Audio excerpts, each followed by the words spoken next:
Hello everyone, সবাইকে welcome করছি আরও একবার হ্যান্ডসাম হিরো আব্দুল্লাহ আল মামুনের সানসিটি পলিক্লিনিক প্রেজেন্ট শেয়ারহাসি premier league season 3 powered by Noor Alam মেগামন্স। ফাইনালটা চলমান রয়েছে ভিক্টোরি সুপার হিরোস এবং ঢাকা জিম জোনের মাঝে। ঠিক এরই মাঝে পেয়ে গেছি বাংলাদেশের সকল রথী মহারথীদের মাঝে অন্যতম সুপারস্টার জাহিদ সৈকতকে। একটু কথা বলতে চাই, শুরুতেই স্বাগত জানাচ্ছি হ্যান্ডসাম হিরো।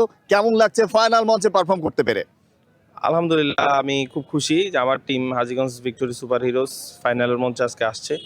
আমি চেষ্টা করব টিমের জন্য একটা ভালো কিছু করার এবং আমরা দলগতভাবে চেষ্টা করব ভালো কিছু করে চ্যাম্পিয়ন ট্রফিটা এখান থেকে নিয়ে যাওয়ার।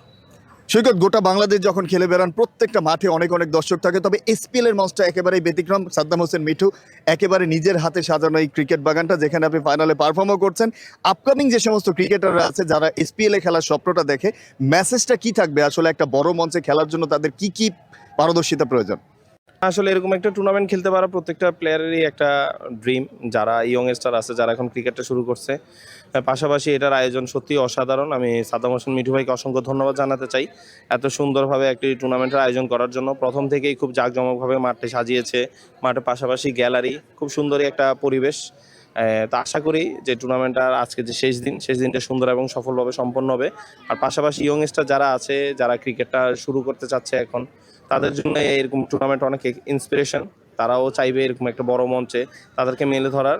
আমি তাদের প্রতি আশাবাদী, তাদের প্রতি একটা অ্যাডভাইস থাকবে যে তুমি তোমার অধ্যবসায়, তোমার পরিশ্রম এবং তুমি যদি তোমার জায়গা থেকে তুমি শতভাগ চেষ্টা করো, ইনশাল্লাহ আল্লাহ যদি সহায় থাকে অবশ্যই সফল হবে একদিন।